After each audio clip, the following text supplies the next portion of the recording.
കഴിഞ്ഞ ദിവസം തിരുവനന്തപുരത്ത് KPCC സംഘടിപ്പിച്ച ഗുരുഗാന്ധി സമാഗമ ശതാബ്ദി ആഘോഷത്തിലാണ് മുതിർന്ന CPI നേതാവ് C. ദിവാകരനൊപ്പം G. സുധാകരനും പങ്കെടുത്തത്.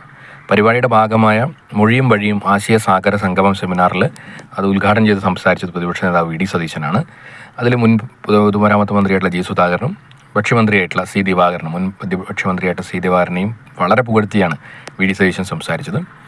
അദ്ദേഹം പല കാര്യങ്ങൾ അതിൽ പറയുന്നുണ്ട്. അതിൽ പ്രധാനപ്പെട്ട ഏറ്റവും ശ്രദ്ധേയമായ ഒരു കാര്യം എന്ന് പറയുന്നത് കേരളത്തിൻ്റെ ചരിത്രത്തിലെ നീതിമാനായ പൊതുമരാമത്ത് മന്ത്രിയാണ് G. സുധാകരൻ എന്ന് VD സതീശൻ പുകഴ്ത്തി. അതുപോലെ C. ദിവാകരൻ ജ്യേഷ്ഠ സഹോദരനെ പോലെയാണ്, നിയമസഭയിൽ പല ഉപദേശങ്ങളും തനിക്ക് നൽകിയിട്ടുണ്ടെന്നും VD സതീശൻ തുറന്നു പറഞ്ഞു. ഇരുവരെയും തങ്ങൾക്ക് നിയമസഭയിൽ വിമർശിക്കേണ്ടി വന്നിട്ടില്ലെന്നും VD സതീശൻ പറഞ്ഞു.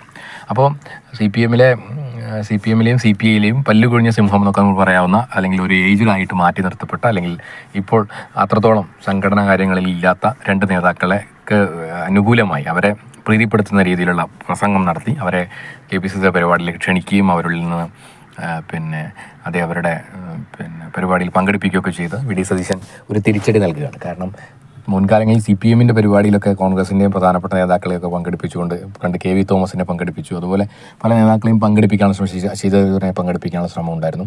അതുപോലെ പല നേതാക്കളെയും പങ്കെടുപ്പിക്കാൻ ശ്രമിച്ചുകൊണ്ട് CPM വലിയ ശ്രമം കോൺഗ്രസിനെതിരെ നടത്തുന്നുണ്ടായിരുന്നു.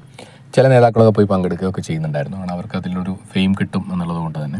പക്ഷെ ഇവിടെ അങ്ങനെയല്ല. G. സുധാകരനെ കൊണ്ടുവരുമ്പം, പ്രത്യേകിച്ച് ഈ സാഹചര്യത്തിൽ കൊല്ലം സംസ്ഥാന സമ്മേളനവുമായി ബന്ധപ്പെട്ട് G. സുധാകരന് വലിയ വിമർശനം പറഞ്ഞിരുന്നു. 75 വയസ്സ് കഴിഞ്ഞാൽ അപ്പോൾ ഒഴിവാക്കണം എന്നൊക്കെ G. സുധാകരൻ പറഞ്ഞിരുന്നു. പലപ്പോഴും G. സുധാകരൻ ആലപ്പുഴയിലെ പ്രാദേശികമായ ലീഡർഷിപ്പുമായിട്ട് ഇടഞ്ഞു നിൽക്കുന്ന സമയമാണ്. കാരണം അവരിൽ പലരും തന്നെ പല പ്രശ്നങ്ങളുണ്ട്. DYFIയുടെ നേതാക്കൾക്കെതിരെയൊക്കെ G. സുധാകരൻ്റെ പ്രസ്താവന ഉണ്ടായിരുന്നു. ആലപ്പുഴ ജില്ലയിൽ G. സുധാകരൻ അദ്ദേഹത്തിന് പരിഗണന കിട്ടുന്നില്ല എന്നുള്ളൊരു പ്രശ്നം അദ്ദേഹത്തിനുണ്ട്. പക്ഷെ അദ്ദേഹം പരസ്യമായിട്ട് പറയുന്നില്ലെങ്കിൽ കൂടി ഇത്തരം വിഷയങ്ങളിൽ പറഞ്ഞുകൊണ്ട് പാർട്ടിയുടെ തൻ്റെ അതൃപ്തി അറിയിച്ചുകൊണ്ടിരിക്കുകയാണ്. KV തോമസിൻ്റെ വിഷയത്തിലൊക്കെ വളരെ രൂക്ഷമായിട്ട് കോൺഗ്രസ്സുകാർ പോലും പറയാത്ത വിമർശനങ്ങളാണ് G. സുധാകരൻ പറഞ്ഞുകൊണ്ടിരിക്കുന്നത്, ഇപ്പോഴും പറഞ്ഞുകൊണ്ടിരിക്കുന്നത്. വളരെ രൂക്ഷമായിട്ടാണ് CPMനെതിരെ, പ്രത്യേകിച്ച് ഈ കൊല്ലം സംസ്ഥാന സമ്മേളനത്തിൻ്റെ ഭാഗമായിട്ടുള്ള വിഷയങ്ങളിലൊക്കെ തന്നെ G. സുധാകരൻ പ്രതികരിക്കുന്നത്. അപ്പോൾ കിട്ടിയൊരു അവസരം കോൺഗ്രസ് നന്നായിട്ട് മുതലാക്കുകയാണ് ചെയ്യുന്നത്. അത് വളരെ കൃത്യം. അതുപോലെ CPIയിൽ C. ദിവാകരന് വലിയ സ്പേസ് ഇല്ലാത്തതിൻ്റെ പ്രശ്നം അദ്ദേഹം ഇടയ്ക്കിടയ്ക്ക് മുറുമുറുപ്പുകൾ പറയുന്നുണ്ടായിരുന്നു. അതിന് വലിയ മാധ്യമ ശ്രദ്ധ കിട്ടുന്നുണ്ടായിരുന്നു. പക്ഷേ G. സുധാകരന് കിട്ടുന്നത്ര മാധ്യമ ശ്രദ്ധ ഒരിക്കലും C. ദിവാകരന് കിട്ടില്ല. G. സുധാകരൻ എപ്പോഴും CPM വിരുദ്ധരായിട്ടുള്ള ആൾക്കാർക്ക് ഈ CPMൽ നിന്ന് കേൾക്കുന്ന അപശ്രുതികളെ വളരെ പ്രൊമോട്ട് ചെയ്യുന്ന രീതി പത്രങ്ങൾക്കുണ്ടാവും. ചെറിയ നേതാക്കൾ എപ്പോഴും ഒരു വിരുദ്ധ ഇതൊന്നും ആവശ്യമാണ് CPMനെതിരെ മാധ്യമങ്ങൾക്കെല്ലാം തന്നെ. അങ്ങനെ ഒരാളായിട്ട് G. സുധാകരനെ പതുക്കെ കൊണ്ടുവരാനുള്ള ശ്രമമാണ്. പക്ഷേ G. സുധാകരനെ സംബന്ധിച്ചിടത്തോളം അദ്ദേഹം പലപ്പോഴും പരസ്പരം ഇതിന് ഘടകവിരുദ്ധമായ കാര്യങ്ങളും ചിലപ്പോൾ പറഞ്ഞേക്കാം. അദ്ദേഹം നേരിട്ട് പാർട്ടിയെ വിമർശിക്കാനുള്ള സാധ്യതയൊന്നുമില്ല, വളരെ കുറവാണ്. പക്ഷേ അദ്ദേഹത്തിന് മുറുമുറുപ്പുണ്ട് എന്നുള്ളത് സത്യമാണ്. ആലപ്പുഴയിലൊരു ജില്ലയിലെ ഒരു പ്രധാനപ്പെട്ട, അല്ലെങ്കിൽ ഏറ്റവും സീനിയറായ നേതാവ് നിലയ്ക്ക് അദ്ദേഹത്തിന് അതിൻ്റെ പരിഗണന കിട്ടുന്നില്ല എന്നൊരു പരാതി അദ്ദേഹത്തിനുണ്ട്. അത് CPM പരിഗണിക്കണം, CPM പരിഗണിച്ചേ മതിയാവൂ എന്നുള്ളത് വേണ്ടിയാണ് അദ്ദേഹം ഇത്തരം സംസാരങ്ങൾ നടത്തുന്നതാണ് വിശ്വസിക്കുന്നത്. കാരണം അദ്ദേഹത്തിന് പിന്നെ G. സുധാകരൻ്റെ പലപ്പോഴും വിവാദങ്ങൾ ഉണ്ടാക്കുന്ന പ്രസ്താവനകൾ CPMൻ്റെ മന്ത്രിയായ സമയത്തൊക്കെ നടത്തിയ നേതാവ് കൂടിയാണ് രണ്ടുപേരും. പ്രത്യേകിച്ച് മുട്ടയും പാലും നമുക്ക് ഓർമ്മയുണ്ട്. അതുപോലെ ക്ഷേത്രവുമായിട്ട് ബന്ധപ്പെട്ടൊക്കെ G. സുധാകരൻ നടത്തിയ പല രീതിയിലുള്ള അധിക്ഷേപങ്ങൾ, അല്ലെങ്കിൽ അധിക്ഷേപകരമായ പരാമർശങ്ങളൊക്കെ നമ്മുടെ മനസ്സിലേക്ക് ഈ സമയത്ത് ഓടിയെത്തും. അപ്പോൾ പ്രധാനപ്പെട്ട CPMനെ കുഴപ്പത്തിലാക്കിയ, നാവുകൊണ്ട് കുഴപ്പത്തിലാക്കിയ രണ്ട് നേതാക്കൾ കൂടിയാണ് G. സുധാകരനും C. ദിവാകരനും. പക്ഷേ രണ്ടുപേരും ജനകീയരായിട്ടുള്ള നേതാക്കന്മാരാണ്. അതുപോലെ വലിയ സപ്പോർട്ട് കിട്ടിയ നേതാവാണ്. അതുപോലെ വലിയ രീതിയിലുള്ള മാറ്റങ്ങൾ കേരളത്തിൽ ഉണ്ടാക്കിയ രണ്ടുപേരും കൂടിയാണ്. അപ്പോൾ കേരളത്തിന് വലിയ സംഭാവന നൽകിയ രണ്ട് നേതാക്കളാണ്.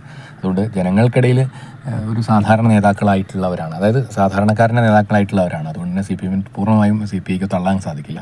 പക്ഷേ പലപ്പോഴും ഈ ഏജ് കൂടുമ്പോൾ ഉണ്ടാകുന്നൊരു പ്രശ്നം എന്ന് വെച്ചാൽ അവരെ നമുക്ക് സപ്പോർട്ട് ചെയ്യാൻ, അല്ലെങ്കിൽ ഒരു പൊസിഷൻ കൊടുക്കാൻ സാധിക്കാത്തൊരവസ്ഥ വരും. അപ്പോൾ അവർക്ക് സ്വാഭാവികമായിട്ട് ഇത്രയും കാലം കിട്ടിയൊരു പൊസിഷൻ കിട്ടാതിരിക്കുമ്പോൾ അവരും ആ രീതിയിൽ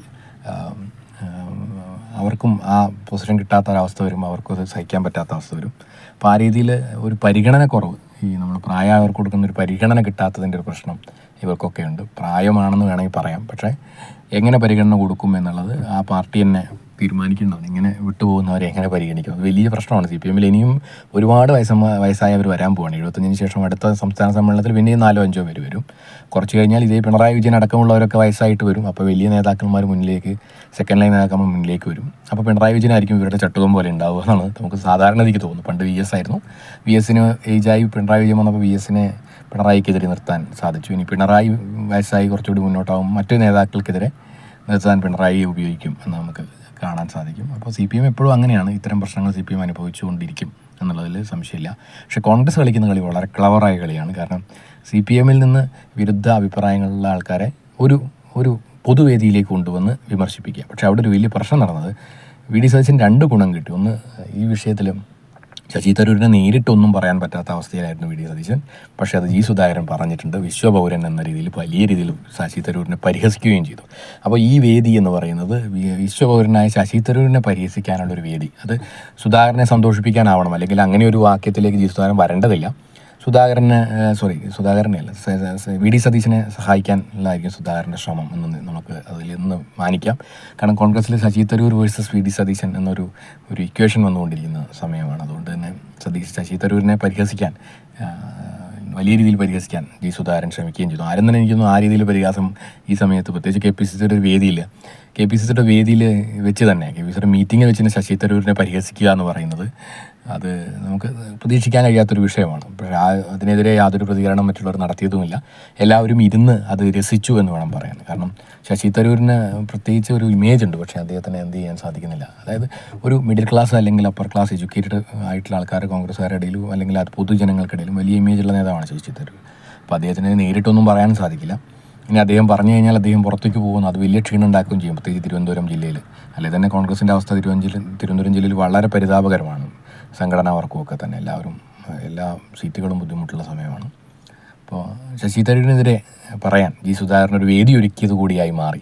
CPMനെതിരെ പറയുമെന്ന് G സുധാകരൻ പറയുമെന്ന്, അല്ലെങ്കിൽ എന്തെങ്കിലും നേരിട്ടല്ലാതെ ആക്രമിക്കും അല്ലെങ്കിൽ സംസാരിച്ച് CPMനെ കുഴപ്പത്തിലാക്കും എന്ന് തോന്നുന്നിടന്നാണ് നേരെ തിരിച്ച് കോൺഗ്രസിലെ നേതാവായ ശശി തരൂരിനെതിരെ പറയാനുള്ള ഒരു വേദിയാക്കി ഈ സമ്മേളനം G സുധാകരൻ മാറ്റി എന്നുള്ളത് വലിയ സത്യമാണ്. കോൺഗ്രസ്സിലെ ശശി തരൂർ വിരുദ്ധർക്ക് വളരെ സന്തോഷമുണ്ടാക്കിയ കാര്യമാണ് എന്ന് വേണമെങ്കിൽ പറയാം. പക്ഷെ എന്നിരുന്നാൽ കൂടി കോൺഗ്രസ് വളരെ ക്ലവറായിട്ടാണ് ഈ 2 കാര്യങ്ങൾ ചെയ്യുന്നത്. അത് പൊതുജനങ്ങൾക്കിടയിൽ, ഇത് ആലപ്പുഴ ജില്ലയിലൊക്കെ സാധാരണക്കാരായ, അതായത് നേതൃത്വത്തിനെതിരെ ചിന്തിക്കുന്ന സാധാരണക്കാരായ ജനങ്ങൾക്കിടയിൽ വലിയ ഇമ്പാക്റ്റ് ഉണ്ടാക്കാൻ കോൺഗ്രസ്സിന് ഒരു അനുകൂലമായ ഒരു സാഹചര്യം ഉണ്ടാക്കാൻ അത് സാധിക്കുമെന്നുള്ള കാര്യത്തിൽ സംശയമില്ല. പ്രത്യേകിച്ച് CPMൽ ഒരു ചെറിയ പ്രശ്നമുണ്ട് എന്ന് പൊതുജനങ്ങൾക്കിടയിൽ വരുത്തി ചേർക്കാൻ ഇതിലൂടെ സാധിക്കും.